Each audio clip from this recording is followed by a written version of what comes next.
Semoga ruh beliau semakin hari semakin ditinggikan oleh Allah Subhanahu wa Ta'ala derajatnya, senantiasa membimbing kita ruh para murid, para ikhwan menuju Allah Subhanahu wa Ta'ala. Yang saya hormati pengurus Yayasan Bakti Konsen Suralaya perwakilan Tangerang Raya.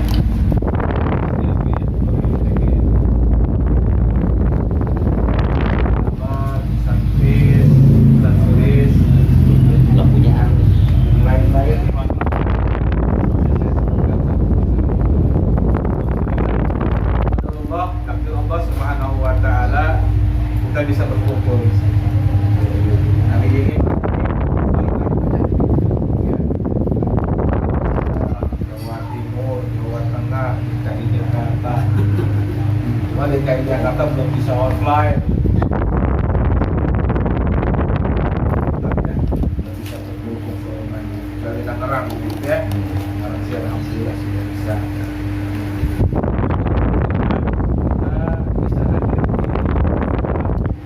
Keluarga Kang Ferry, ya, Kang Ferry masih berkeluarga sendiri gitu ya.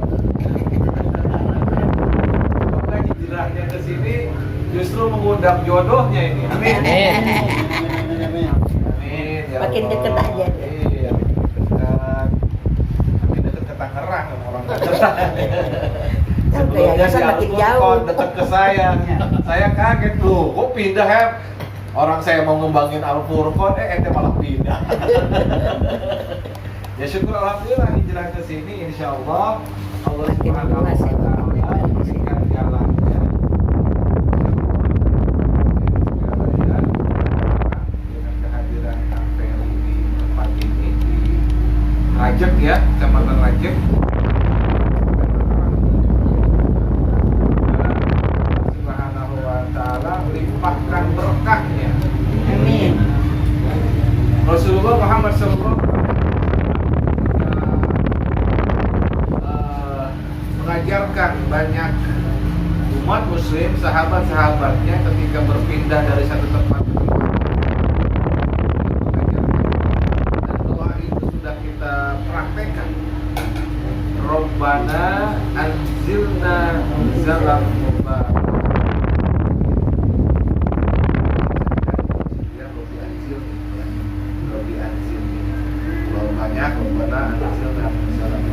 Itu doa kita pakai itu buat doa mandi taubat. Itu doa Rasulullah SAW.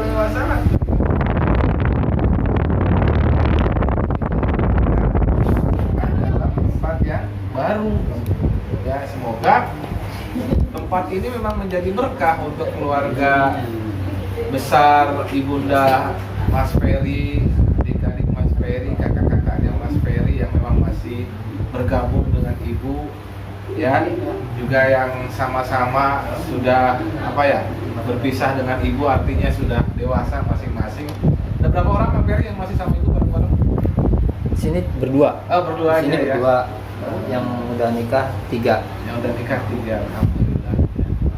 Ya insyaallah Allah Subhanahu wa Ta'ala berikan jalan yang terbaik ya pada keluarga ibunya Mas Ferry dan Mas Ferry sendiri juga adik atau kakak Mas Ferry? Adik ya. Insyaallah. Baik. Sebagai ikhwan TKN dimanapun kita berada, itu menjadi sebuah kewajiban kita untuk melakukan atau mengamankan dan melestarikan ajaran guru kita, Pangarsa Abah Anom. Apalagi kita semua ini bukan lagi ikhwan baru ya. Saya lihat ini ikhwan lama semua. Lawas kata orang Jawa ya. Lawas kata orang Sunda lawas kan. Kebul biasa. Kebul biasa. Kebal biasa. Iya. Terus kebal, bukan kebal tapi kebal. Kebal itu udah lama banget gitu. Ya, Ustaz ya. Apalagi Ustaz Entis, wah, kita harus banyak belajar sama Ustaz Entis nih ya. Subhanallah. Jadi Dimanapun kita berada, apapun yang kita lakukan, kita harus melakukan apa yang pengarsa Allah anjurkan kepada kita, ikhwan-ikhwan. Amalkan, amankan, lestarikan. Ini jadi 3 kunci pokok terhadap apa yang akan kita lakukan ketika kita ada di mana-mana. Amalkan berarti kita mengamalkan semua apa yang sudah diajarkan oleh guru kita. Dari hasil pengamalan itu, baik zikir jaharnya, khatamannya, manakibannya, itu akan berproses menjadi tingkah laku. Menjadi tingkah laku, menjadi akhlak. Paling penting memang tunjukkan akhlak. Tempat baru ini memang menjadi sebuah pekerjaan rumah yang sulit kalau kita tidak memiliki kompetensi untuk melakukan sosialisasi amaliyah yang diajarkan oleh guru kita. Tetapi dari semua itu yang paling penting adalah akhlak. Kalau kita belum bisa mendakwahkan secara lisan, paling tidak dakwahkan secara hal, secara tingkah laku, secara af'al, berarti menunjukkan akhlak. Apa akhlaknya?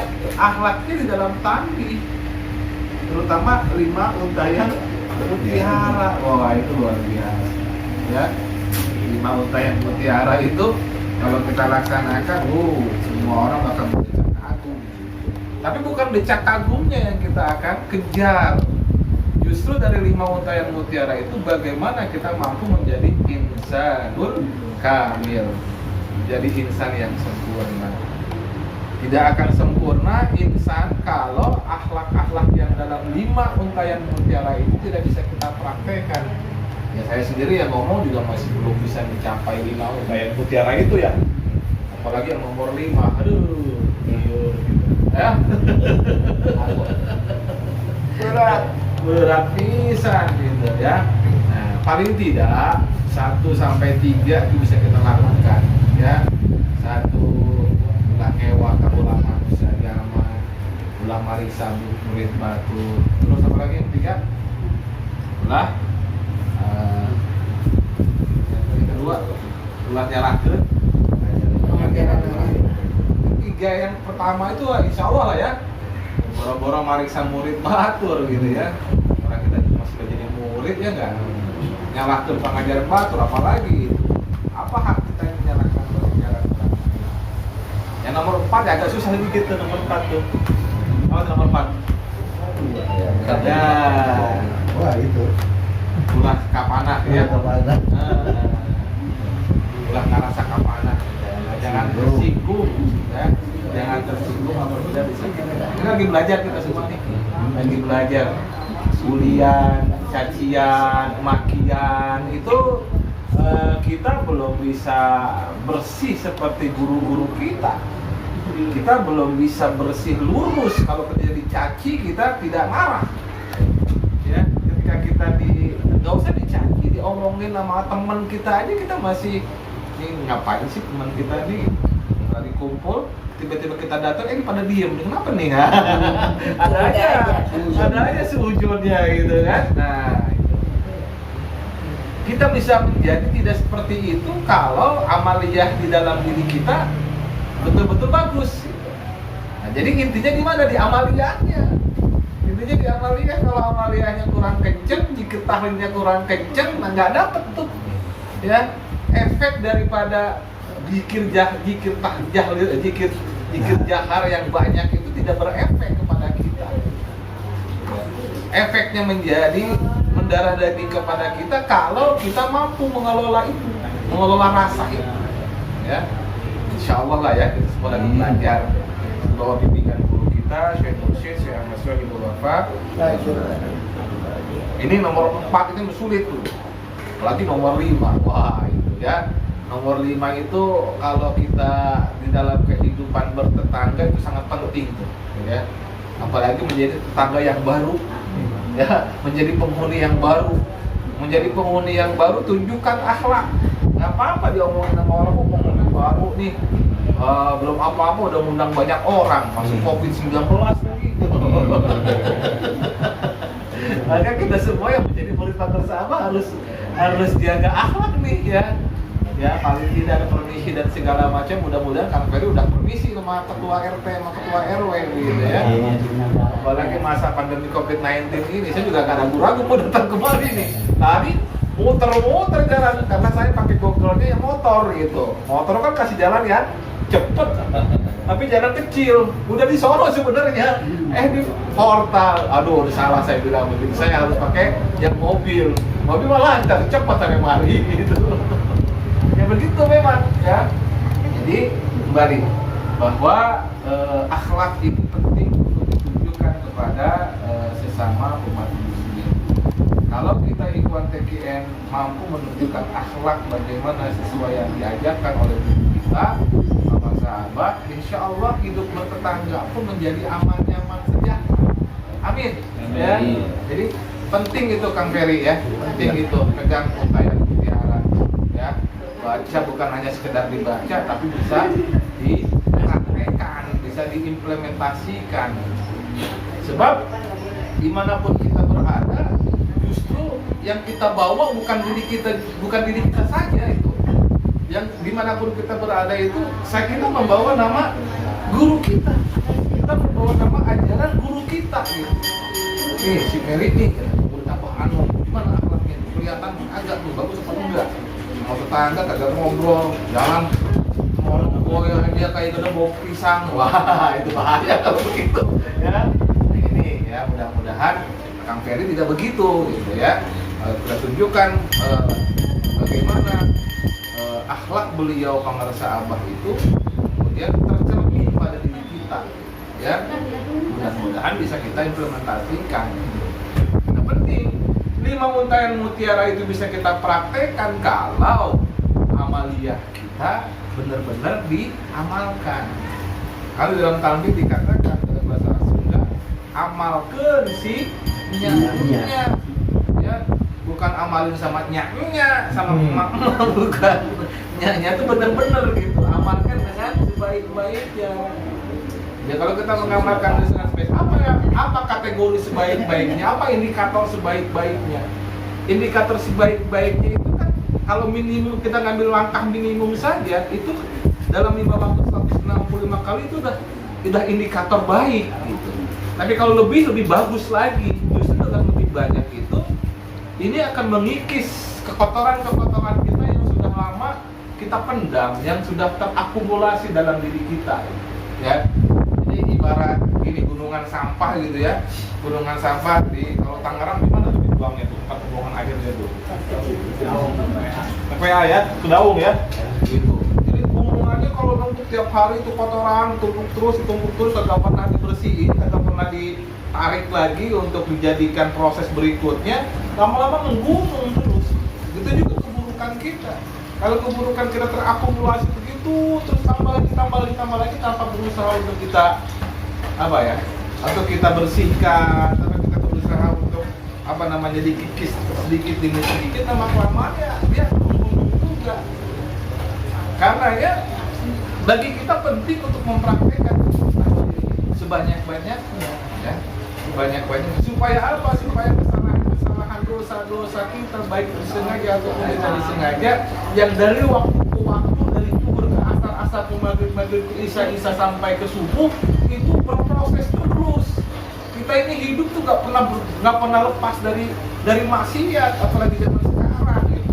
Handphone aja kita pegang, ini maksiat bisa sampai ke kamar kita kalau kita tidak bijak menggunakan handphone ya. Jadi penting bagi kita untuk mengamalkan zikir amaliyah TKM ini. Itu luar biasanya pengasapan.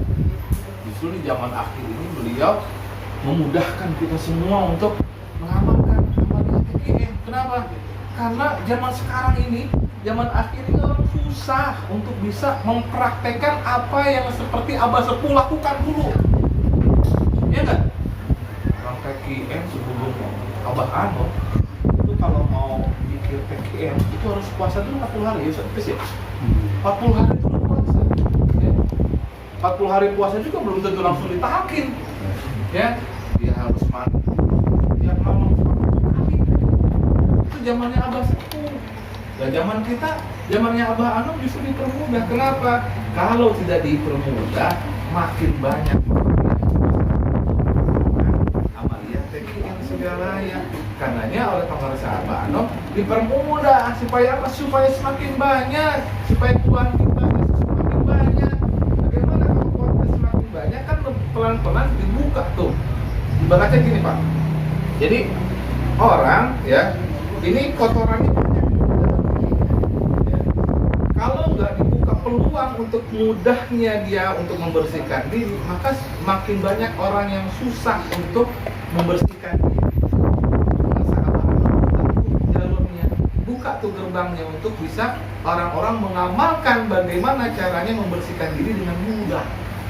Nah ini yang tidak kita sadari. Demikian juga kemudian kita agak susah memberikan dakwah kepada orang lain. Jadi ini cara yang termudah oleh Abah Anom. Semuanya dibuka. Kalau zaman Abah Sepuh, ya Bukan. orangnya. Dengan Aang, pengusaha Aang masih apa ya istilahnya? Karena memang dulu awalnya adalah beliau pengusaha Abah Sepuh. Beliau sangat ketat nih dalam teologi agama, gitu ya, sampai atakok segala macam kan. Ya, kalau penguasa Abah Anom kan istilahnya bukan menghilangkan, tapi mempermudah. Buat orang muda, buat orang suka dulu, buat orang cinta dulu. Nanti kalau sudah cinta dia nanya, setelah itu ngapain lagi nih? Gitu. Setelah mengamalkan ini ngapain lagi nih? Baru dikasih. Gitu. Jadi istilahnya musuh pelak lah gitu, mancing dulu gitu, dipancing dulu. Bahkan kalau ikhwan kadang-kadang bandel, orang banyak dikasih anak kecil itu suka diolok, yang suka diogok, suka diogok itu dengan banyak pemberian, ya. Seperti banyak pemberian yang dilakukan oleh beliau. Pemberian itu apa? Ya dikasih hirkoh ini, hirkoh itu, ya diogok, datang makan ke sini. Tapi kalau yang memang sudah ketahuan bahwa dia ini bisa mandiri, oleh penguasa Abah dilepas. Pada artian nggak terlalu banyak diogok, gitu ya. Artinya dia harus mandiri mengamalkannya, ya. Jadi intinya sebenarnya perpindahan keluarga Ferry ya, itu adalah dalam rangka sebenarnya ada sesuatu ya. Nanti Kang Ferry juga bisa lihat apa hikmah hijrah ya, pasti selalu ada hikmahnya. Kita Ikhwan TKN ketika banyak permasalahan yang terjadi, hampir itu yang paling penting adalah pasti ada hikmah yang hendak Allah ajarkan kepada kita. Jadi jangan kita menganggap bahwa sesuatu itu ketika kita terjadi pada diri kita, masalah misalkan begitu ya, masalah ketika terjadi pada diri kita kemudian sepertinya jelek pada diri kita, tapi sebenarnya bukan jelek. Allah Maha mengetahui, Allah Maha berkehendak. Allah itu kita yakini memberikan sesuatu yang paling sesuai dengan diri kita, dan pasti ada manfaatnya, pasti ada hikmahnya. Itu saya alami tuh, banyak saya alami, alhamdulillah ya, banyak itu. Jadi pembelajaran bagi kita dimanapun kita berada, apapun yang ada pada diri kita, itu Allah Subhanahu wa Ta'ala berikan yang terbaik pada diri kita. Karenanya perlu kita syukuri, ini yang paling penting, bersyukur ya. Insyaallah kalau dengan kesyukuran ya kita tahu sendirilah ayatnya apa tuh, kalau kita bersyukur pasti akan ditambah oleh Allah. Insya Allah ya, bersyukur kita, Allah Subhanahu wa Ta'ala akan tambah nikmat kita ya.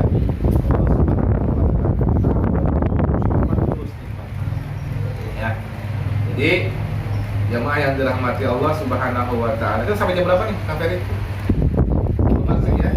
Enggak, sampai Jangan ke maghrib pada jalan.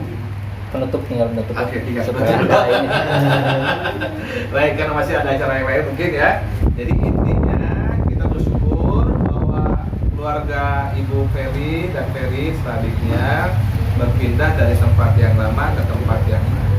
Nih, yang kedua ya yang diajarkan oleh Rasulullah Shallallahu Alaihi Wasallam, kita memohon semoga rumah ini menjadi tempat yang berkah untuk keluarga kami. Ya, rumahnya, penghuninya, rizkinya, ya semoga bermanfaat, semoga menjadi berkah untuk semua. Yang ketiga, Kang Ferry sebagai sahabat Anom, semoga bisa menunjukkan akhlak yang diajarkan oleh pengersa Abah Anom. Ya, batasannya adalah 5 untayan mutiara. Bagaimana kita bisa berproses melalui 5 untayan mutiara itu? Bagaimana sikap kita dalam kehidupan, ya bertetangga dan segala macam. Ingat saja itu untayan mutiara. Insya Allah kita adalah ulat-ulat yang berproses dari kepompong, kemudian nanti akan menjadi kupu-kupu.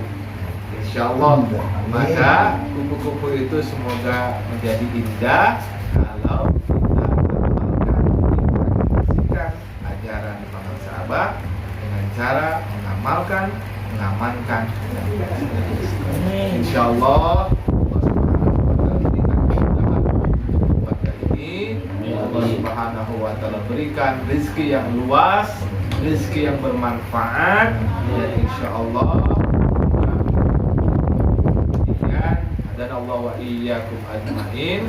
Allahumma waffiq ila tariq. Wassalamualaikum warahmatullahi wabarakatuh.